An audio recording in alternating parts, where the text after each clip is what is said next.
lo nombraban ellos. Así que era una unión total, ¿verdad?, entre iglesia y Estado, no solamente que el Estado le recoge los diezmos a la iglesia para mantener a los sacerdotes. El diezmo lo recogía el Estado, eso era una contribución más. Y la iglesia pues la construía ¿quiénes? Los municipios. Cada municipio construía su iglesia y lo construía el ayuntamiento, lo que se llamaba el ayuntamiento, que ahora sería pues la legislatura municipal, ¿verdad?, que es la que legisla. Ellos hacen su presupuesto y la iglesia la construye el gobierno municipal, a menos que no fuera alguna que otra edificación, que puede ser que el gobierno central lo hiciera. Pero es una unión total.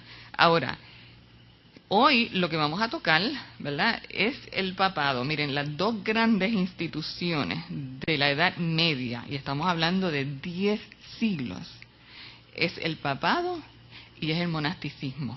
Dos grandes instituciones de la iglesia, papado y monasticismo.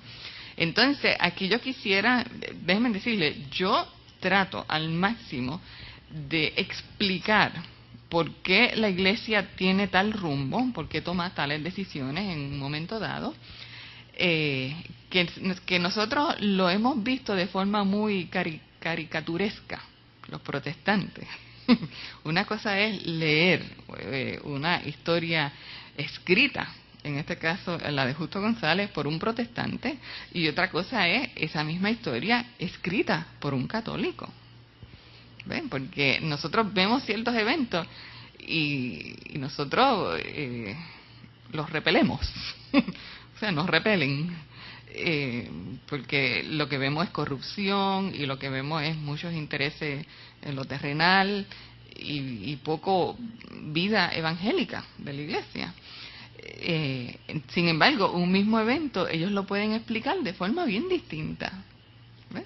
Es porque la iglesia no tuvo más remedio. Por ejemplo, nosotros criticamos el que la iglesia católica tuviera unos feudos, ¿verdad?, en la mitad de Italia, de lo que hoy es Italia, que fueron los estados vaticanos, y que en el siglo XIX o ya en el siglo XX, ahora no recuerdo bien las fechas, se reduce a lo que es hoy, ¿verdad?, un pequeño ahí estado, mini estado, pero que por muchos siglos fueron feudos que abarcaban la mitad de Italia central.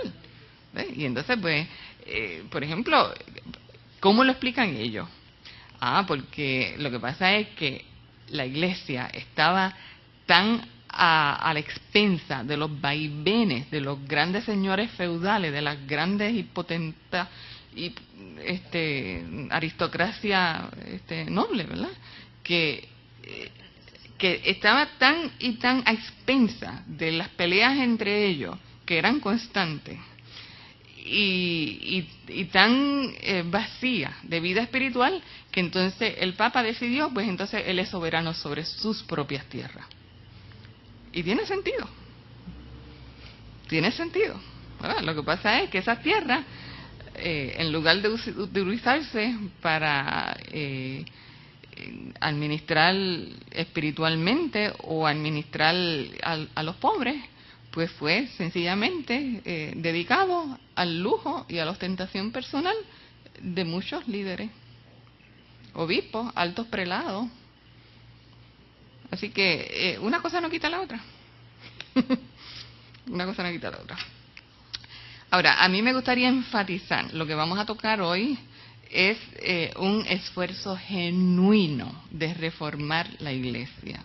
O sea, nosotros los protestantes hacemos una tajante división entre lo que es la iglesia hasta el siglo XVI y lo que es del siglo XVI para acá.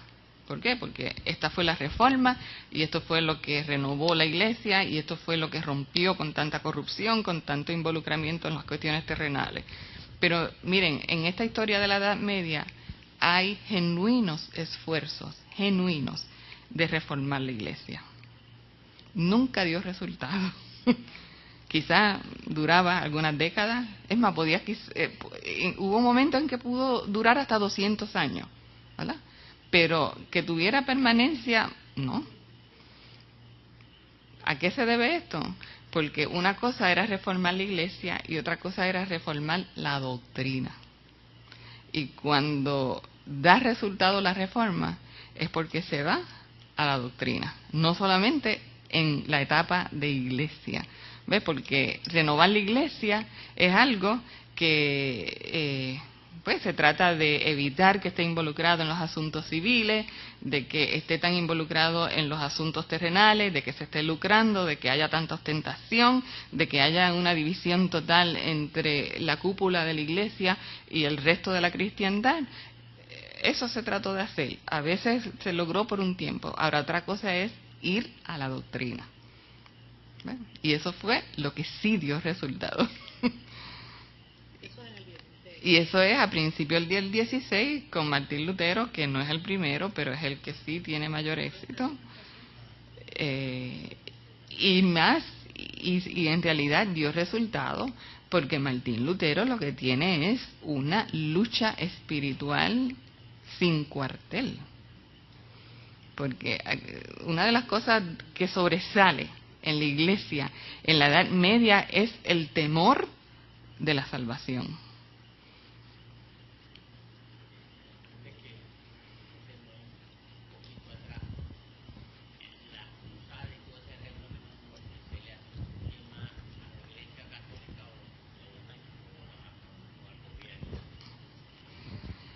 En primer lugar, él pregunta sobre qué mayor influencia hay sobre las cruzadas, si el Estado o la Iglesia. El Estado es prácticamente la Iglesia. Hay una confusión total. Y cuando el Papa hizo un llamado, se llamaba Urbano II, hizo un llamado, y acuérdense que esto es fines del siglo XII, XIII y XIV. Las cruzadas duran más de 200 años. No es que hubiera cruzada todos los días, pero cada 2 o 3 décadas pues salía un grupo para Tierra Santa. Los peregrinajes eran bien comunes, ¿verdad? Era una forma de obtener salvación, era una forma de pagar una penitencia. Así que todavía no hemos llegado ahí, eso ya se va a empezar la semana que viene, pero en este momento hay un esfuerzo genuino por reformar la iglesia. ¿Y qué exactamente se trata?